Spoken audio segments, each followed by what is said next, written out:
సాధారణంగా శివుడు మనకు లింగ రూపంలో దర్శనమిస్తాడు. అయితే కొన్ని క్షేత్రాల్లో మాత్రమే విగ్రహ రూపంలో ఉంటాడు. అయితే ఇప్పుడు మనం చెప్పుకోబోయే క్షేత్రంలో పరమశివుడు విగ్రహ రూపంలోనే కాక శీర్షాశ్రమంలో ఉంటాడు. ఆయన ప్రక్కనే పార్వతీదేవి నెలల పసికందు అయిన కుమారస్వామిని తన ఒడిలో లాలిస్తూ ఉంటుంది. వీరు ముగ్గురు ఒకే పానవట్టం మీద ఉండడం మరొక విశేషం. ఇటువంటి విలక్షణ క్షేత్రం ఎక్కడ ఉంది, అక్కడికి ఎలా చేరుకోవాలన్న విషయాలన్నీ ఇప్పుడు తెలుసుకుందాం. ఈ పుణ్యక్షేత్రం ఆంధ్రప్రదేశ్లోని పశ్చిమ గోదావరి జిల్లాలో యనమదుర్రు అనే గ్రామంలో ఉంది. పంచారామ క్షేత్రాల్లో ఒకటైన భీమవరంకు కేవలం 7 కిలోమీటర్ల దూరంలోనే ఈ క్షేత్రం ఉంటుంది. ఈ గ్రామంలోని దేవాలయాన్ని శ్రీ శక్తీశ్వర స్వామి దేవాలయం అని పిలుస్తారు.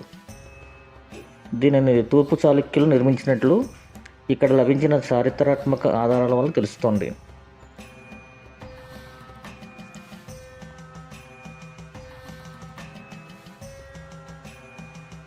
ఈ క్షేత్రానికి 2 స్థల పురాణాలు ఉన్నాయి.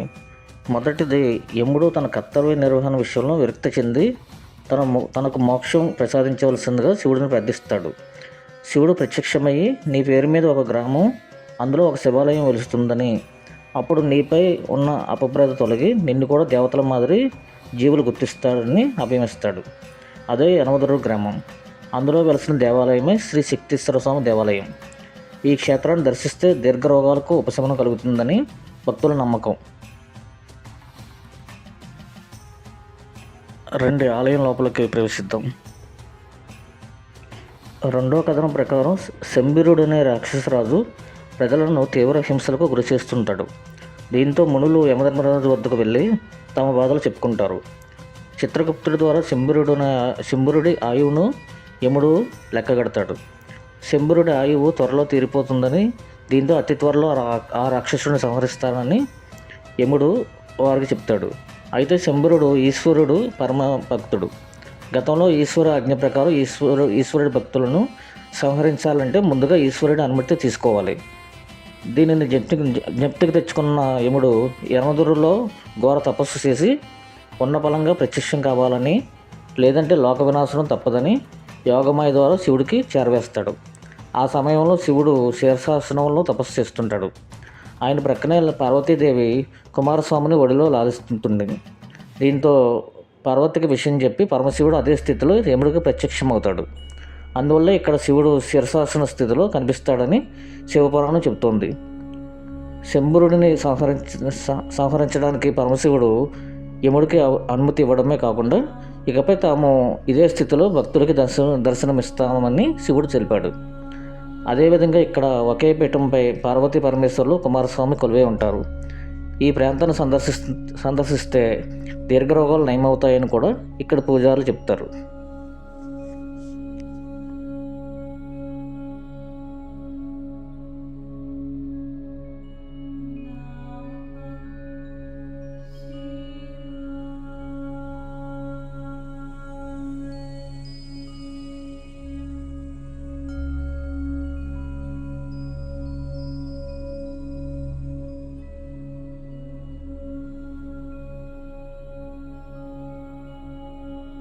ఇక్కడ రాహుకేతువులకి విగ్రహాలు ఉన్నాయి, దర్శనం చేసుకోండి.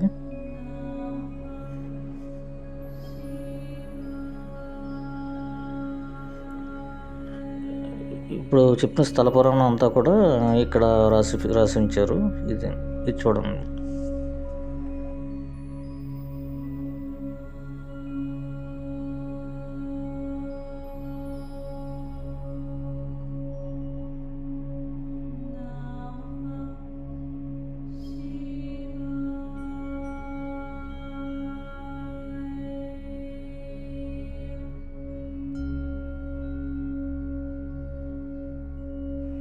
శక్తీశ్వర స్వామి ఆలయం ప్రాచీన శివాలయం. ఇది అత్యంత విలక్షణమైన శివలింగాన్ని కలిగి ఉంది. శక్తీశ్వర స్వామి ఆలయాన్ని తూర్పు చాళుక్యుల కాలంలో నిర్మించారు. 12వ శతాబ్దిలో ఢిల్లీ సుల్తానులు కాకతీయ సామ్రాజ్యాన్ని జయించి దండయాత్ర చేసిన కాలంలో పలు దేవాలయాలు గ్రామాలపై దాడి చేశారు. ఆ క్రమంలోనే శక్తీశ్వర ఆలయంపై కూడా దాడి జరిగి శిథిలాలయంగా మరుగున పడిపోయింది. తర్వాతి కాలంలో శతాబ్దాల నాటికి పునర్నిర్మితమైంది.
శ్రీ లక్ష్మీ గణపతి సహిత శ్రీ వల్లి దేవసేన సమేత సుబ్రహ్మణ్య స్వామిని దర్శనం చేసుకుందాం రండి.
శ్రీ లక్ష్మీ గణపతి మరియు వల్లి దేవసేన సమేత సుబ్రహ్మణ్య స్వామిని మరొక మారు దర్శనం చేసుకుందాం రండి.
ఇప్పుడు ప్రధాన ఆలయంలోకి ప్రవేశిద్దాం రండి.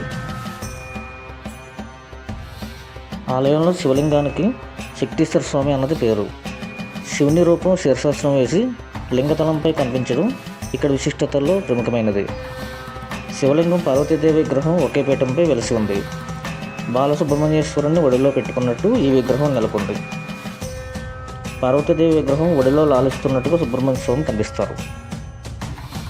దర్శనం చేసుకోండి.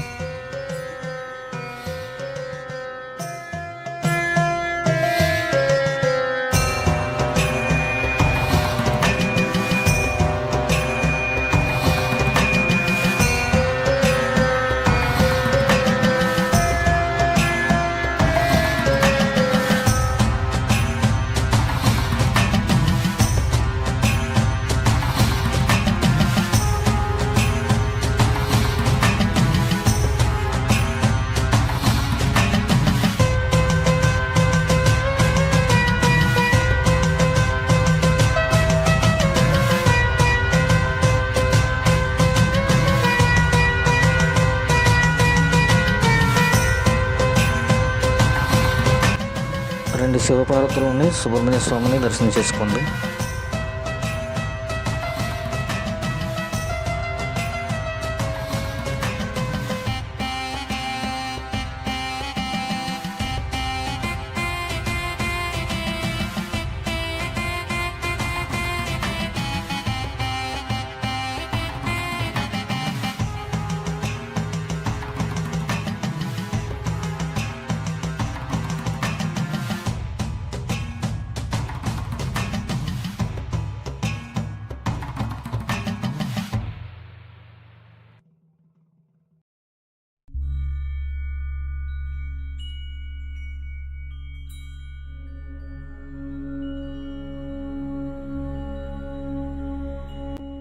స్వామివారిని దర్శనం చేసుకున్నారు కదా. ఇంతకుముందు ఆలయం బయట ఒక చెరువు చూసాం కదా. ఆ చెరువులో స్నానం చేసిన, ఆ నీళ్లు తలపై చల్లుకున్న, ఆ నీళ్లు తాగిన దీర్ఘకాలిక రోగాలు నయమవుతాయని ఇక్కడ భక్తుల నమ్మకం.